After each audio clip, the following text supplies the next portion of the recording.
Здравствуйте, дорогие козероги! У меня для вас гадание на август 2022 года. Я надеюсь, вы готовы, вы во всеоружии готовы к бархатному сезону. Август действительно лучшее время в году, самая лучшая погода и самые правильные мечты у нас.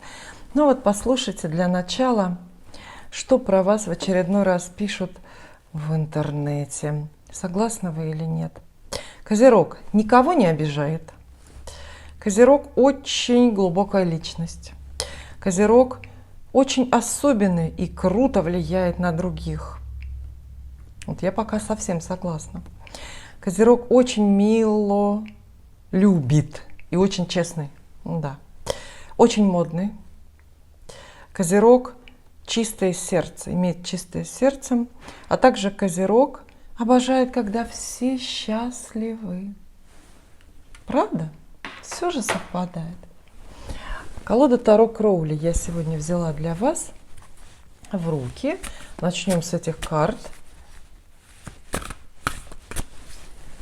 Они вот такие вот большие, легко рассматривать иллюстрации. Ну, 3 карты на работу Козерогу. Работа про бизнес. Что вам карты расскажут? Раз. Два. 3. Беспокойное время вас ждет на работе. Именно беспокойное. Я не сказала плохое. Я сказала, что будут перемены, новости, поездки, люди, кони, люди. Все смешается. А потому что выпадает 2 рыцаря, ну или как в этой колоде, это принц называется. Рыцарь мечей и рыцарь жезлов. Ох, это и опасная пара. Карты эти, с одной стороны, конфликтные, а с другой очень скоро. Они говорят, что любые события, связанные с работой и бизнесом, у козерогов будут очень скоро развиваться, знаете, быстро. То есть с места в карьер. Вчера еще на вашей привычной работе все было тихо, вы никуда не собирались, начальство не менялось, о реорганизации речь не шло. И тут вдруг за один день меняется все. И приходится много говорить, много принимать решения, кого-то выслушивать, куда-то ехать, потому что это карты со скоростью, с колесами связаны. Причем это ехать это от командировки до, может быть, смены офиса даже. Вот такое вот насыщенное время, контакты не всегда благополучные, не всегда милые. Вот здесь нет особых каких-то, ну, знаете, особого комфорта. Все-таки рыцарь мечей самая конфликтная карта в колоде Таро. Придется с кем-то ругаться или что-то делить, в общем, отстаивать себя. А карты в таком наборе советуют, ну, быть смелее, отложить на время вашу природную деликатность и побороться как-то за то, что вам принадлежит, или побороться как-то за свои права, за должность, за деньги, за какие-то за завидные проекты. И здесь есть еще карта «Дьявол». Ну, она не такая плохая, как звучит это название. Карта «Дьявол» из хорошего, она все-таки денежная. То есть на работе вы будете биться, ругаться и быстро двигаться не просто так, а из-за денег, из-за конкретной денежной суммы, может быть, из-за новой должности, где больше платят, а может быть, за денежную командировку, за денежный проект или за повышение зарплаты. То есть все вот эти вот хлопоты, все, может быть, вот эти вот неприятные истории не просто так. Они из-за искушающей дорогой вещицы, из-за большой зарплаты или, может быть, еще каких-то материальных там благ, компенсаций. Я думаю, что это бывает довольно по-разному. Но дьявол, конечно, говорит, что возможно обманы, возможно интриги, возможен выбор не в вашу пользу, чей-то. Потому что, как и влюбленные, дьявол – это карта выбора. И тут выбираете и вы будущее, свою работу или совесть, да? Но также и выбирают и вас. Поэтому если вы ищете новую работу, хотите найти в августе Но она найдется только смелым. Она для вас найдется только если вы прямо вот готовы, знаете, в самый неожиданный момент сорваться с места, поехать на собеседование, возможно, которое даже не в вашем городе, а может и не в вашей стране даже. И если вы готовы рискнуть и готовы немножко обмануть кого-то, да, или закрыть глаза на чужой обман. То есть вот такая вот ситуация, знаете, не для простых умов, так скажем, не для людей, которые любят, когда все ясно, когда все понятно. Но я думаю, что эта игра стоит свеч, поэтому на то самое собеседование ступайте, поезжайте, даже как можно быстрее, скачите, рыцари же они, в принципе, на конях. А если речь о бизнесе или работе, который у вас есть, то вас ждет вот этот набор, который я провозгласила в самом начале. Это контакты с людьми, потому что рыцари — это все-таки фигурные карты. Появляются люди с идеями, одни полезные для вас, другие, наоборот, хотят обобрать. И вам приходится лавировать между и выбирать, кто есть кто. Выбор, видите, выбор такой. Буквально два человека и какой-то жизненно важный выбор. Может быть, вы начальник, и вам предстоит в августе выбрать какого-то ответственного сотрудника на ответственную вакансию кого-то. И вы выбираете из двух людей. Это тоже может стать прямо темой, если вы заместителя себе ищете. Ну вот так. Не засидитесь, в отличие от некоторых других ваших соседей по зодиаку, вы в тоске не засидитесь на работе. Далее деньги и финансовая жизнь. Денежная и финансовая жизнь Козерога. Как она складывается? Ого. Раз. Два. Три. Речь идет о крупных деньгах. Большая сумма или большой предмет, то есть предмет какой-то великой ценности оказывается в ваших руках. Туз Пентаклей. Самая главная денежная карта в колоде Таро. Туз Пентаклей описывает предложения, связанные с деньгами, ваше собственное решение, связанное с деньгами, например, что-то купить, продать или вложить деньги, а также саму денежную сумму, которая так или иначе попадает к вам в руки. Но туз Пентаклей — это не только деньги, это еще и возможность как-то через материальный мир менять свою жизнь.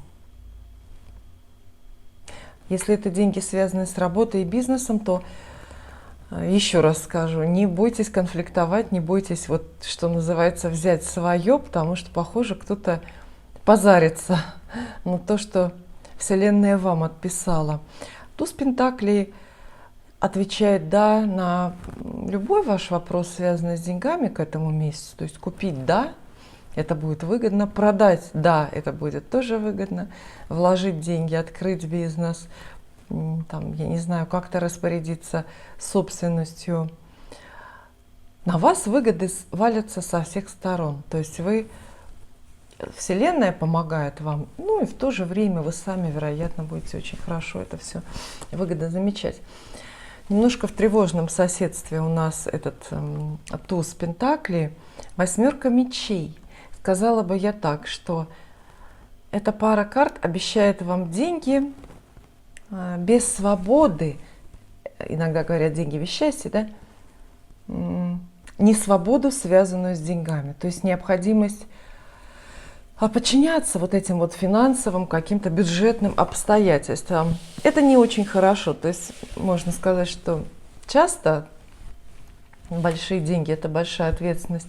Но здесь нечто нездоровое есть. Это чье-то вмешательство в вашу денежную жизнь. Такое чувство, как будто бы вы вот оказались обладателем большой суммы денег по разным причинам. Может, заработали, может, у вас прибыли хорошие.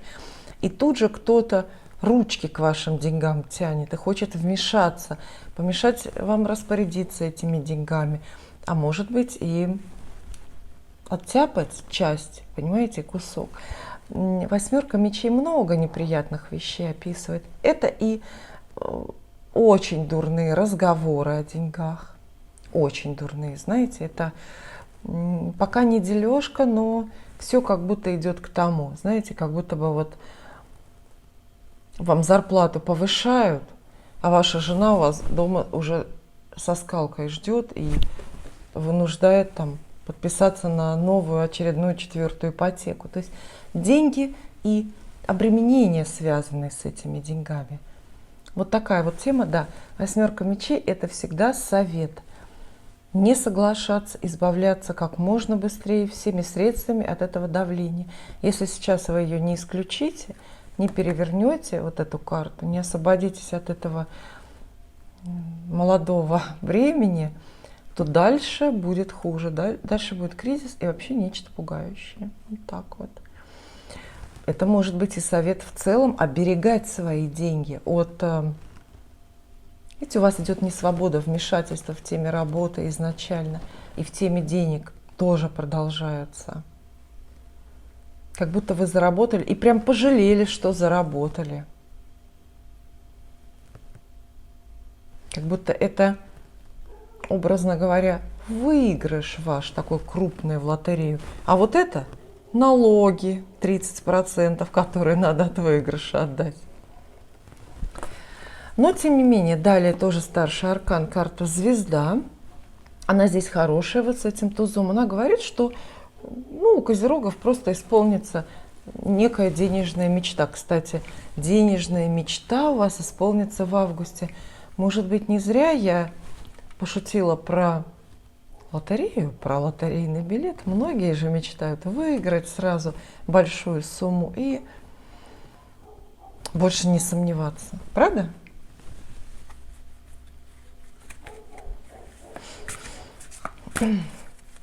Далее любовь, как вы думаете? Конечно, мы не обойдемся без этой темы. Август – это все еще лето, хотя многие грустят, и многие уже пишут где-то в Инстаграме: вот, пора лить слезы, пошел обратный отсчет, мы пересекли экватор лета, а теперь оно уже идет на убыль. Но мне тоже грустно. Итак, любовь для Козерога в августе. Для всех, для женатых, замужних и одиноких, холостых. Раз. Карта должны. Общий вам прогноз дать. 2. 3. Ну, вы заметили, наверное, любители Таро, что центральный аркан вам достался башня, старший аркан, старшая серьезная карта, буквально перемены обозначает. В отличие от других карт с похожим значением, карта смерть описывает вам перемены противоестественные, резкие, когда ничто не предвещало, когда вы не ждали и не можете проследить причинно-следственную связь. Увы, во многих случаях башня – это конец любовной истории. Для кого-то даже конец брака. Но все-таки не спешите расстраиваться, потому что соседние карты хорошие. Здесь есть туз жезлов. Самая главная карта мужской силы в колоде Таро. Она относится не к вам, я думаю, она относится к вашему партнеру. Она говорит, что вы столкнетесь с чужой страстью, с чьей-то страстью в отношении вас, очень сильный, такой достаточно, знаете, разрушительный. Туз жезлов – это одновременно и решение, поступок и предложение, адресованное какое-то вам. Поэтому вполне возможно, что здесь мы видим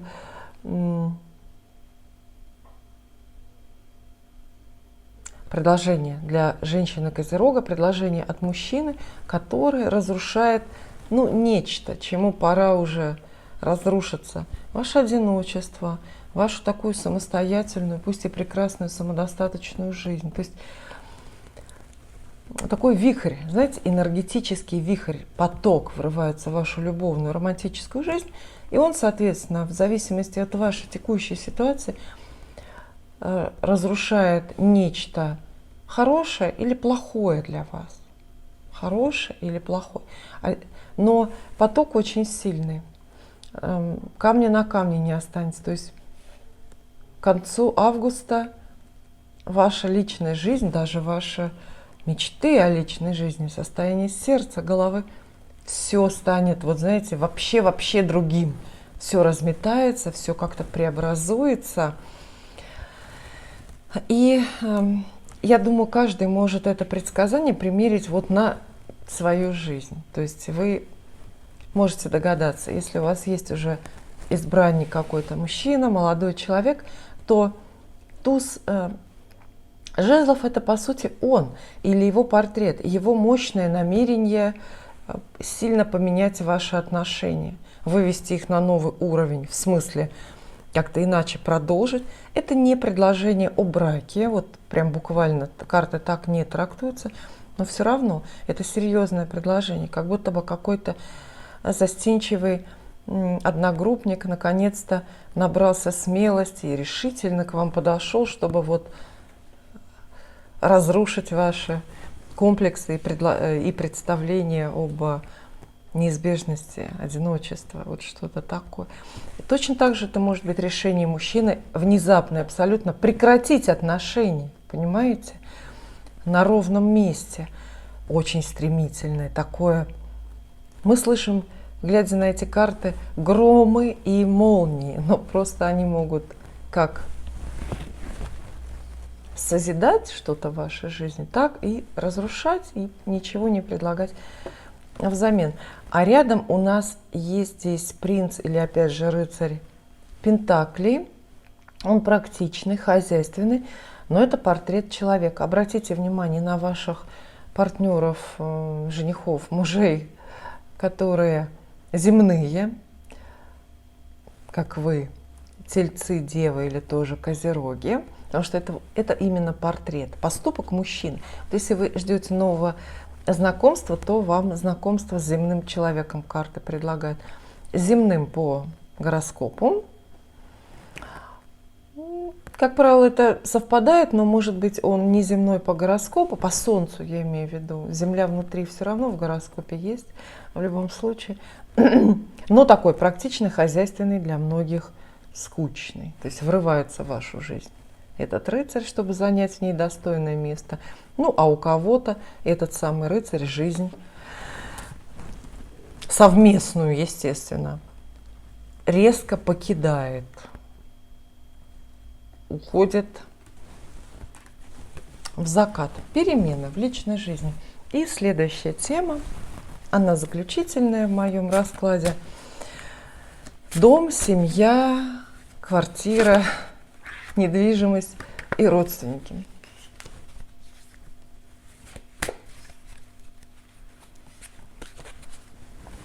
Раз, два, три. Место счастья. Видите, карты говорят, такие тревоги вас ждут на работе. Перемены непонятно только к лучшему или к худшему в любви. А вот дом — это будет ваша и крепость, и самое настоящее место счастья. Здесь есть паж принцесса, ну, нам привычнее сказать паж кубков. Это новый человек или молодой человек, часто ваш ребенок. Это может быть ваш действительно ребенок, который собирается родиться или приезжает на побывку, а может быть это внук, которого наконец-то вам на каникулы привезут. И счастье, изобилие дома в связи с вот, появлением нового человека. Если это не человек, то это новость. Но опять же о человеке. Все новости так или иначе о людях, да? То есть это может быть известие о том, что у вас прибавится кто-то в семье, кто-то родится или кто-то соберется приехать. Девятка кубков, карта щедрых застолий.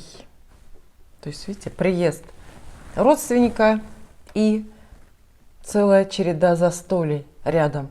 Дачные посиделки с шашлыками, пикники, юбилеи родственников и так далее. Девятка кубков, ну она просто, видите, как подписано в этой колоде. Счастье. Дома будете переживать просто счастье. Вот изобилие и счастье. Это действительно праздник, это полна коробочка, это хорошее состояние семейного бюджета. И еще одного героя в теме «Дом» предлагают вам карты. Это намек на вашего мужа, потому что король Пентакли – это муж в колоде Таро. У кого-то муж появится. Да. Или какой-то мужчина с правами требования, ну, то есть в роли мужа, или который на нее напрашивается.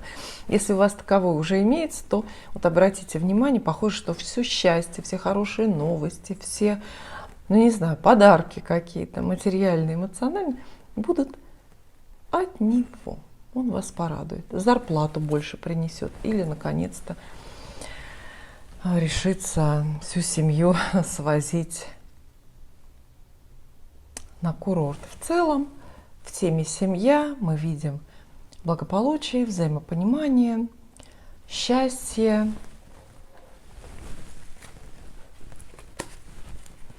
И одну карту, как совет, я хочу достать козерогам из колоды. Вот такой вот «Следование ангелам» эти карты называются. Очень красивые. Необычные. Одна карта совет. Совет Августа.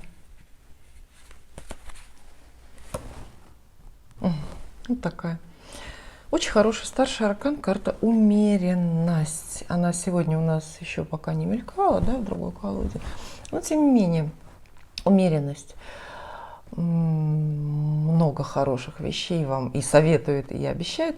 Умеренность говорит, что в этом месяце при всех переменах и при всем беспокойстве у вас все будет на своих местах. То есть вам надо осознать, что вы идете своим путем и на работе, на своем месте находитесь, и в любви, в любовных отношениях.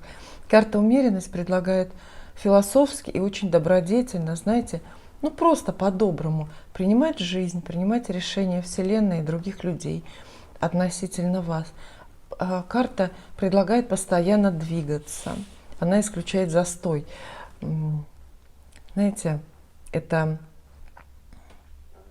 одно из тех популярных высказываний, вроде «неважно, с какой скоростью ты двигаешься, главное, чтобы ты не останавливался». Вот примерно такой тезис карта это несет.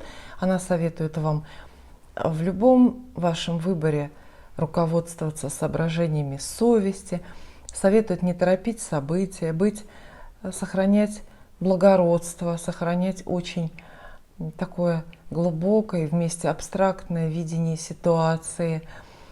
Вы должны быть спокойными, щедрыми к людям. И да, должны проживать этот месяц вот с осознанием, с ощущением, куда вы идете, с ощущением правильной дороги под ногами. Спасибо.